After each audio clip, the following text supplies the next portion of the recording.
क्या आपने कभी सरस्वती नदी के बारे में सुना है?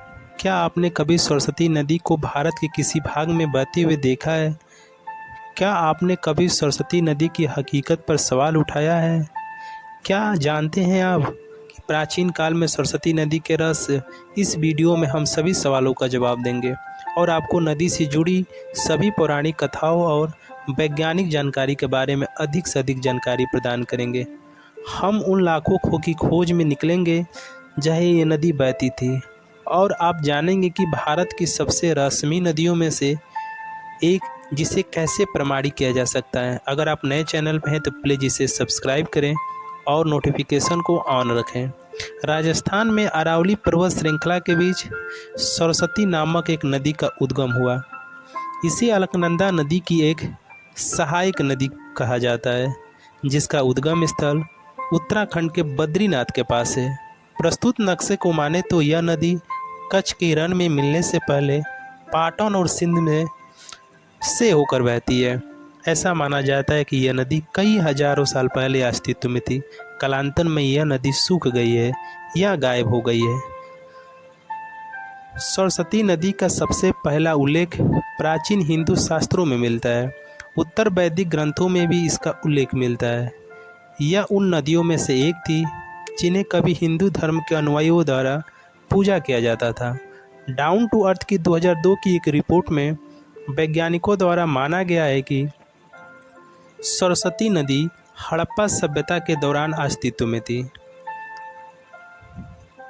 महाभारत के कुछ ग्रंथों में एक नदी का उल्लेख है जो वर्तमान में हरियाणा के सिरसा नामक कस्बे से लुप्त हो गई थी। भौगोलिक और पुरातात्विकों से पता चलता है कि राजस्थान हमेशा शुष्क नहीं रहा है। यह हरा भरा क्षेत्र हुआ करता था जहां एक बड़ी नदी प्रणाली थी, जिसके कारण इस क्षेत्र के आसपास मोहनजोदाड़ो और हड़प्पा जैसी सभ्यता की स्थापना हुई थी। पौराणिक के अनुसार सरस्वती नदी देवी सरस्वती का एक रूप थी जो ज्ञान, संगीत और रचनात्मक की देवी है। कई संस्कृत ग्रंथों में उल्लेख है कि भगवान शिव और देवी पार्वती के संतानों में से एक कार्तिकेय को सरस्वती नदी के तट के पास देवसेना का कमांडर नियुक्त किया गया था। भगवान विष्णु के एक अवतार भगवान परशुराम ने अत्याचारी क्षत्रियों के वध के पश्चाताप के लिए सरस्वती नदी के पानी में स्नान किया था। संस्कृत ग्रंथ के अनुसार जब वेद व्यास सरस्वती नदी के तट पर भगवान गणेश को महाभारत सुना रहे थे, तब ऋषि ने नदी को धीरे से बहने का अनुरोध किया ताकि वह पाठ पूरा कर सके। लेकिन शक्तिशाली सरस्वती नदी ने इस बात पर ध्यान नहीं दिया और अपनी पूरी ताकत से बहती रही।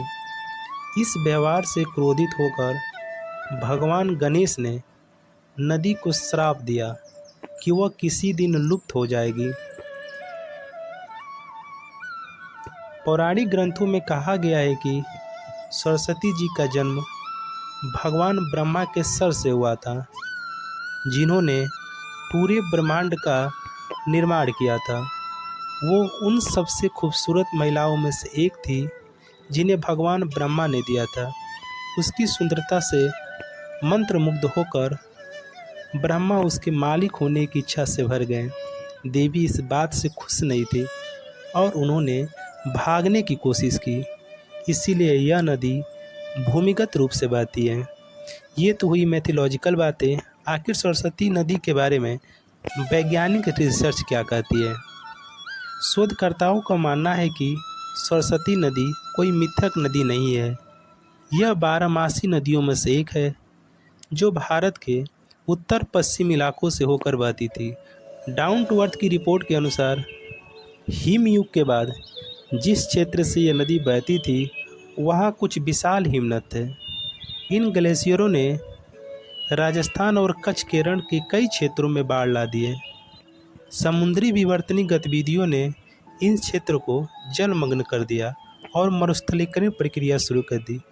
वैज्ञानिकों का यह भी मानना है कि टेक्टोनिक गतिविधियाँ सरस्वती नदी को उसके स्रोत से अलग करने के लिए जिम्मेदार थी, इसीलिए नदी सूख गई है या उसका अस्तित्व समाप्त हो गया। वर्ष 2015 में हरियाणा की बीजेपी की अगुवाई वाली सरकार ने उन खेतों की खुदाई की जहां कभी सरस्वती नदी बहती थी। सरस्वती कायाकल्प टीम की स्थापना की गई। उन्हें वास्तव में 7 फीट पर पानी मिला। यह परियोजना पहली बार 2003 में शुरू की गई थी और इसे स्थगित कर दिया गया था और उसको फिर से 2015 में ही शुरू किया गया था। रिसर्च के अनुसार सरस्वती नदी वर्तमान में 4 राज्यों से होकर बहती है: हरियाणा, पंजाब, हिमाचल प्रदेश, राजस्थान। इन 4 राज्यों से सरस्वती नदी का बहने का स्रोत माना जाता है। सरस्वती नदी देखने के लिए सबसे अच्छी जगह उत्तराखंड का एक माना गांव है, जो बद्रीनाथ से लगभग 4.4 किलोमीटर दूर पर स्थित है। यह भारत और चीन की सीमाओं पर स्थित है। तो दोस्तों, ये कैसा रहा वीडियो? अच्छा लगा हो तो प्लीज़ इसे लाइक करें, सब्सक्राइब करें और अपने दोस्तों में शेयर करें। धन्यवाद।